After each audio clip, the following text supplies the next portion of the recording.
Hello student, class 9 का Verma today से आज हम लोग मैथ्स में चैप्टर 7 त्रिभुज को करने जा रहे हैं। ठीक है, इसमें जो भी इंपॉर्टेंट क्वेश्चन है पार्ट 1 पार्ट 2 पार्ट 3 जितना भी वीडियो बनेगा उसमें आपको बता दिया जाएगा। ठीक है, तो आज इस वीडियो का पहला पार्ट 1 है। तो सबसे पहले क्वेश्चन नंबर 1 पढ़ लेते हैं कि त्रिभुज के तीनों कोनों का योग होता है। तो त्रिभुज के अगर तीनों कोण को हम लोग जोड़ देंगे तो कितना आएगा वो बताना है आपको। ठीक है, ऐसा हम लोग पढ़े हुए हैं कि त्रिभुज के अंदर आंतरिक तीनों कोनों का योग जो होता है वो 180 के बराबर होता है। ठीक है, ये होगा इसका सही आंसर। अगला क्वेश्चन है कि दो सर्वांगसम आकृति होते हैं। तो जब दो सर्वांगसम आकृति होगा तो कब? समान, असमान, बड़ा, छोटा। तो क्या होगा? जब समान होगा तब वो दो समान आकृति होगा। ठीक है, जैसे अगर हम लोग 10 रुपये का सिक्का दो ले लेते हैं तो दोनों क्या बोल सकते हैं? वो समान आकृति है। अगला क्वेश्चन है निम्नलिखित में कौन सा त्रिभुज का सर्वांग समता की कसौटी है। तो इसमें से कौन सर्वांग समता की कसौटी है वो आपको बताना है। ठीक है, तो इसका सही आंसर होगा साइड एंगल साइड, यानी कि SAS, ये इसका सही आंसर होगा। ठीक है, SAS सर्वांग समता की कसौटी का सही आंसर है। अगला क्वेश्चन है निम्नलिखित में कौन त्रिभुज की सर्वांग समता कसौटी नहीं है। तो कौन नहीं है वो बताना है। ठीक है, तो साइड एंगल साइड अभी देखें तो ये है, एंगल साइड एंगल ये भी होता है, साइड साइड एंगल ये भी होता है, ये नहीं होता है। ठीक है, साइड साइड साइड ये होता है, सी नंबर वाला नहीं होता है, यानी कि ऑप्शन नंबर सी ही आंसर होगा। निम्न में से कौन त्रिभुज का सर्वांग समता की कसौटी नहीं है। तो इसमें भी आपको देखना है कि इसमें से कौन सर्वांग समता की कसौटी नहीं है। तो एंगल साइड एंगल होता है, ठीक है, और हम लोग का साइड एंगल साइड भी होता है और साइड साइड भी होता है। तो एंगल एंगल एंगल नहीं होता है। ठीक है, तो ये होगा इसका सही आंसर। अगला क्वेश्चन है दो समकोण त्रिभुज ABC और DEF में कर्ण AC और कर्ण DF बराबर है और अन्य भुजा AB और D बराबर है, तो दोनों त्रिभुज किस नियम से सर्वांगसम हो जाएंगे। तो सबसे पहले हम लोग दो त्रिभुज बना लेंगे। ठीक है, हम लोग दो त्रिभुज बना लेते हैं और दोनों कैसा त्रिभुज बनाना है? समकोण त्रिभुज बनाना है। तो सबसे पहले हम लोग दो समकोण त्रिभुज बना लिए। समकोण मतलब होता है कि एक एंगल 90 डिग्री का होगा। इस त्रिभुज का नाम दे देते हैं ABC और इसका नाम दे देते हैं हम लोग DEF, है ना, DEF। इसके बाद बोला जा रहा है कि इसमें AC और इसमें DF ये बराबर है, और बोला जा रहा है कि इसमें AB ये वाला और इसमें DE ये बराबर है। ठीक है, तो कौन सा नियम से इसको हम लोग बोलेंगे सर्वांगसम।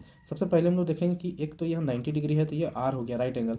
उसके बाद इसका हाइपोटेनस यानी कि कर्ण बराबर है तो H हो गया, और ये एक साइड बराबर है तो यानी RHS से ये क्या हो जाएगा? RHS के नियम से ये सर्वांगसम हो जाएगा। ठीक है, नेक्स्ट क्वेश्चन है यदि AB बराबर QR है और BC बराबर PR है और AC बराबर PQ है तो हम लोग को दो सर्वांगसम त्रिभुज का नाम बताना है। तो हम लोग लिख सकते हैं आराम से कि त्रिभुज AB के करस्पॉन्डिंग में कौन है?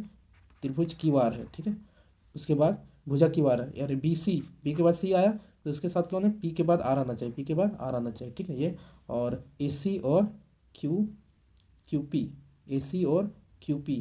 ठीक है, AC और QP बराबर होना चाहिए, तो ये त्रिभुज हम लोग का बन गया।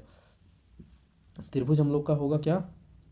इसको हम लोग बोल सकते हैं CBA, इसको बोल सकते हैं, और PQR ये बोल सकते हैं। ठीक है, या एक्चुअली में होना तो चाहिए ये वाला। ठीक है, लेकिन ऐसा ऑप्शन दिया नहीं है तो ये वाला आंसर हो जाएगा, क्योंकि हम लोग लिखेंगे BA, AB का हम लोग BA भी लिख सकते हैं, उल्टा लिखना पड़ेगा। तो BAC, तो यानी कि CBA त्रिभुज और PRQ त्रिभुज ये दोनों सर्वांगसम होगा। ठीक है, अगला क्वेश्चन कुछ वैसा ही है कि AB PQ BC QR और CA और PR ये दोनों तीनों बराबर है। तो हम लोग बताना है त्रिभुज क्या होगा। फिर से हम लोग त्रिभुज लिख लेंगे कि AB जो है वो किसके बराबर है? PQ के बराबर है। ठीक है, और BC जो है QR के बराबर है। BC किसके बराबर है? QR के बराबर है। सॉरी, ये BC जो है BC QR के बराबर है ना। तो त्रिभुज PQ QR के बराबर है, QR के बराबर है। तो CA, ये जो CA है, ठीक है, C के बाद A किसके बराबर है? CA जो है RP के बराबर है। ठीक है, तो इस त्रिभुज का क्या नाम हो जाएगा? इस त्रिभुज का नाम ABC और PQR हो जाएगा। ठीक है, जो कि कंग्रुएंट है सर्वांगसम है।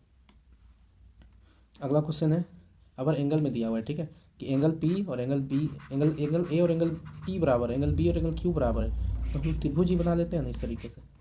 ठीक है, एंगल A B और C और ये P Q और R, तो एंगल A एंगल P के बराबर है, एंगल B एंगल Q के बराबर है। ठीक है, और इसके बीच वाला साइड AB साइड और PQ साइड ये बराबर है। तो आप हम लोग को बताना है त्रिभुज का नाम, तो बता सकते हैं हम लोग आराम से। ठीक है, हम लोग लिखेंगे ABC, त्रिभुज का नाम लिख दिए। यहाँ से हम लोग लिख सकते हैं P फिर Q और R, तो ये दोनों त्रिभुज क्या हो जाएगा? सर्वांगसम, ABC और PQR। तो इसका आंसर होगा ABC और PQR, ऑप्शन नंबर A सही आंसर होगा। ठीक, अगला क्वेश्चन है कि दो त्रिभुज सर्वांगसम दिया हुआ है, AB भुजा PQ के बराबर है, BC भुजा QR के बराबर है, तो एंगल B का मान ज्ञात करना है। ठीक है, तो इसको हम लोग डायरेक्ट कर सकते हैं। यहाँ से देख रहे हैं एंगल B जो बीच में है, तो बीच वाला एंगल क्या है? Q, तो एंगल B जो है एंगल Q के बराबर आ जाएगा। ठीक है, ऐसे करके बना सकते हैं। नेक्स्ट क्वेश्चन है हम लोग पास में कि त्रिभुज हम लोग पास में दिया हुआ है, त्रिभुज ए बी सी, त्रिभुज डी ई एफ में ए बी एफ डी के बराबर है, एंगल डी के एंगल ए एंगल डी के बराबर है, दोनों त्रिभुज एस ए एस से अंतर्गृहित से सर्वांगसम होंगे यदि। कब होंगे तो हम लोग देख लेते हैं क्या कंडीशन बनेगा। तो दोनों त्रिभुज हम लोग ड्रॉ कर लेंगे, त्रिभुज बना लेते हैं पहले। इस त्रिभुज का नाम लिख देंगे ए बी सी, एक और त्रिभुज बना लेते हैं हम लोग, इसका नाम लिखेंगे डी ई एफ, ऐसे लिख लेंगे, ठीक है। इसमें भुजा ए बी भुजा है और इसमें एफ डी, कहाँ गया एफ डी, एफ डी भुजा ये वाला बराबर है, ठीक है। तो एफ डी बराबर है, इसमें एंगल ए और इसमें एंगल डी बराबर है, ठीक है। इसके बाद दोनों ही साइड एंगल साइड से, यानी एंगल बीच में आना चाहिए, ठीक है। तो साइड एंगल साइड से होना चाहिए, तो कौन सा साइड बराबर होगा, तो ये वाला बराबर होना चाहिए, ये वाला है ना। यानी कि हम लोग बोलेंगे कि ए सी, हम त्रिभुज का नाम इधर से लिखेंगे, ऐसे ही लिखेंगे। तो यहाँ शुरू करेंगे, तो ये वाला दोनों साइड बराबर होना चाहिए। ए सी है कहीं पे, दो जगह है, तो ए सी बराबर होगा डी ई का, है ना, ए सी बराबर होगा डी ई का, ये वाला ऑप्शन सही होना चाहिए, ठीक है। तो ये होगा आंसर इस क्वेश्चन का।